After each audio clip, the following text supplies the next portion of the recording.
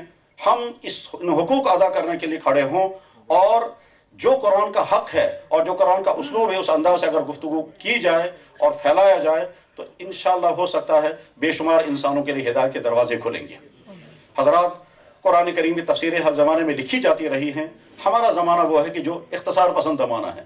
آج 10 جلدوں میں قرآن کریم کی تفسیر لکھنے کی ہمت کرنا، میں سمجھتا ہوں ہم سب کی طرف سے مولانا انیس مبارکبادی کے مستحق ہے، کہ اس ایسے دور میں جب انسان اب وہ ایک صفحہ پڑھنے کو بھی تیار نہیں ہے، اور اتنی بڑی تفسیر آج کے معیار طباعت کے مطابق انہوں نے تیار کی، اللہ تعالیٰ شان اس خدمت کو قبول فرمائے۔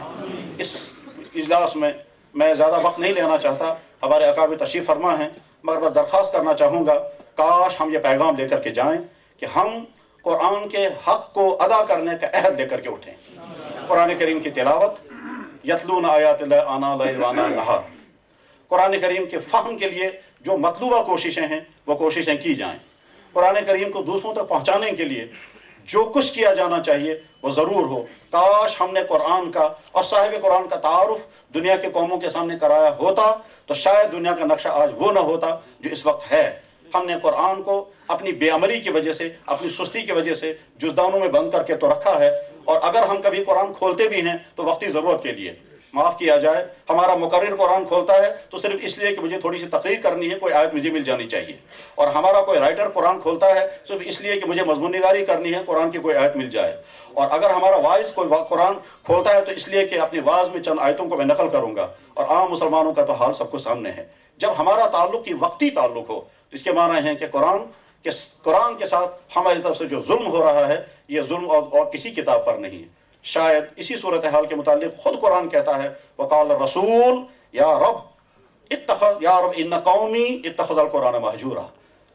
اللہ حفاظت فرمائے جب وہ منظر سامنے ہوگا کہ اللہ کے نبی علیہ الصلوۃ والسلام اپنی امت کے ان افراد کے متعلق فرمائیں گے یہ ہے وہ میری قوم جنہوں نے میرے قرآن کو چھوڑ دیا تھا۔ ان کو اخبار پڑھنے کی فرصت تھی، ان کو ٹی وی دیکھنے کی فرصت تھی، ان کو سپورٹ کی میگزینیں پڑھنے کی فرصت تھی، ان کو فلمی رسالے پڑھنے کی فرصت تھی، ان کو سارے سبجیکٹس پڑھنے کے لیے وقت بھی تھا، وہ سب کچھ تھا، شوق بھی تھا، لیکن میرے قرآن کو پڑھنا یہ ضیاء سمجھتے تھے۔ حضرت حذیفہ بن یمان رضی اللہ تعالیٰ کہا کرتے تھے یا اہل القرآن، اے قرآن والو، اللہ نے تم کو قرآن کے ذریعے سے عزت عطا کی ہے، اگر تم نے کسی اور جگہ اس عزت کو ڈھونڈا تو اللہ تم کو ذلیل کر دے گا۔ بخاری بھی حدیث موجود ہے۔ تو ہم عہد کر کے اٹھیں گے انشاءاللہ فہم قرآن کی اس کانفرنس سے، خود فہم قرآن کا پیغام لے کر نکلیں گے، اور پھر جو بھی ہم سے ملے اس تک قرآن کریم کی کوئی آیت اور اس کا ترجمہ، اور یقین جانیے جب کسی بھی انسان چاہے وہ ایمان سے محروم کیوں نہ ہو، جب اس کے سامنے اللہ کا تعارف آتا ہے قرآن کریم کے حوالے سے، انسانیت کا درس ہوتا ہے قرآن کریم کے حوالے سے، آخرت کا تذکرہ آتا ہے قرآن کریم کے حوالے سے، تو سخت سے سخت دل موم ہو جاتے ہیں۔ ہمارے بہت سارے بزرگوں کے تجربے ہیں جو دعوت کا کام کرتے ہیں کہ اللہ کا تعارف اور آخرت کا تعارف جب قرآن کی زبان میں ہوتا ہے تو اگلا شخص چاہے کتنا ہی متنفر کیوں نہ ہو، اور اگلے شخص کا کفر چاہے کتنا ہی سخت کیوں نہ ہو، اس کا دل موم ہو جاتا ہے۔ قرآن کی تاثیر یہی ہے۔ مجھے یاد آتا ہے ہمارے ماضی قریب میں مشہور قاری گزرے ہیں، قاری عبدالباسط، ان کا ایک انٹرویو چھپا تو ان سے پوچھا گیا کہ آپ نے قرآن پڑھا اور بہت ڈوب کر کے پڑھا، اور یہاں تک پڑھا کہ دنیا میں آپ کے لہجے کی نقل ہونے لگی تو آپ قرآن کی تلاوت کا کوئی واقعہ سنائیے. انہوں نے اپنا واقعہ بیان کرتے ہوئے کہا کہ جس ملک میں وہ رہنے والے تھے وہاں کے ایک سربراہ ہوا کرتے تھے اس زمانے میں جمال عبد الناصر. وہ روس گئے اور ایک دفعہ مجھے کہا کہ تم بھی میرے ساتھ چلو. کہتے ہیں مجھے اپنے ساتھ وہ لے گئے. جب وہاں کے بڑوں سے جو ان کو گفتگو کرنی تھی، جو میٹنگ کرنی تھی، وہ میٹنگ ختم ہو گئی تو انہوں نے ان وہاں کے لوگوں سے کہا کہ یہ ہمارے ساتھ ایک مہمان ہے، یہ آپ کو کچھ سنانا چاہتے ہیں. اور یہ کہہ کر مجھ سے کہا قرآن پڑھنا شروع کر دو. قاری عبد الباسط کہتے ہیں کہ میں نے سوچا یہاں مجھے کون سی تلاوت کرنی چاہیے. مجھے خیال آیا کہ وہی صورت مجھے پڑھنی چاہیے جس صورت نے عمر جیسے انسان کو پگھلا دیا تھا، طٰہٰ مَا أَنزَلْنَا عَلَيْكَ الْقُرْآنَ تَشْقَىٰ. قاری عبد الباسط نے طٰہٰ مَا أَنزَلْنَا عَلَيْكَ الْقُرْآنَ تَشْقَىٰ کی تلاوت شروع کی. اور جب تلاوت انہوں نے ختم کی تو وہ روسی ملحدین، وہ کمیونسٹ، ان میں سے بھی اکثریت کے آنکھوں سے آنسو گر رہے تھے اور ان کو بھی نہیں معلوم تھا کہ یہ آنسو ہماری آنکھوں سے کیوں گر رہے ہیں. قرآن کی تاثیر عجیب تاثیر ہے. میں مولانا انیس احمد آزاد بالگرامی جو ہمارے طالب علم کے زمانے کے ساتھی ہیں، اسی زمانے سے یہ شعلہ اور شبنم اور بہت متحرک اور فعال تھے. اللہ نے خدمت قرآن کے لیے ان کو قبول فرمایا.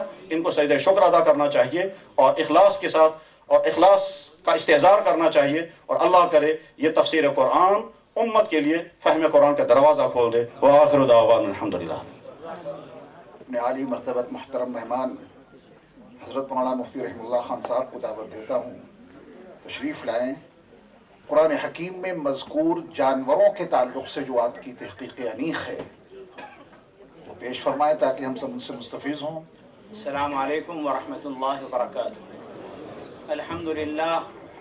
الحمد للہ رب العالمین والصلاة والسلام علی رسولہ الکریم. اما بعد. بسم اللہ الرحمن الرحیم. ان اللہ لا یستحیی ان یضرب مثلا ما بعوضة فما فوقها.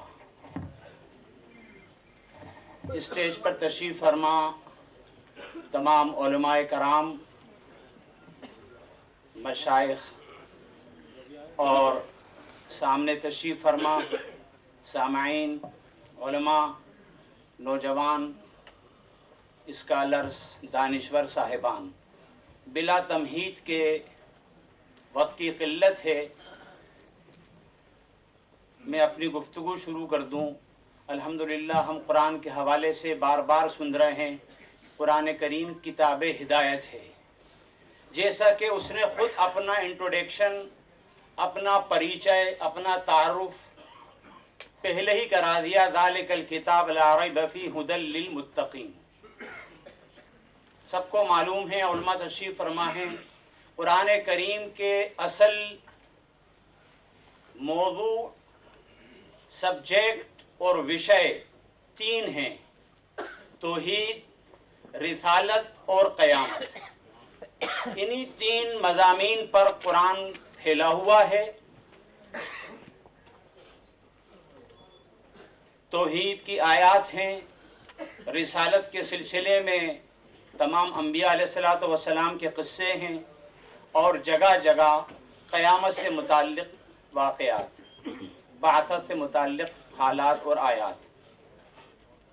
لیکن اس کے باوجود جیسا کہ کہا گیا اور معلوم ہے اور قرآن کریم کا سب سے بڑا معجزہ ہے کہ موجودہ لیٹسٹ سائنس کا کوئی ایک نظریہ، کوئی ایک تھیوری قرآن کریم سے ٹکراتی نہیں ہے، بلکہ جیولوجی، زولوجی، کیمسٹری، بائیولوجی، اسٹرونومی، علم ارضیات، علم حیوانات، علم نفسیات، علم سماجیات کے ایسے نقطوں پر اور ادب عربی کے ایسے گوشوں پر روشنی پڑ جاتی ہے ضمناً کہ عقل انسانی حیران رہ جاتی ہے. قرآن کریم کا زولوجی سے، علم الحیوانات سے بڑا گہرا ربط ہے. قرآن کریم کی 6 صورتوں کے نام اللہ رب العالمین نے حیوانات پر رکھے ہیں. سورہ انعام، سورہ البقرہ گائے، سورہ نمل، سورہ نحل، سورہ عنکبوت اور سورہ فیل. 180 جگہ قرآن کریم کے اندر حیوانات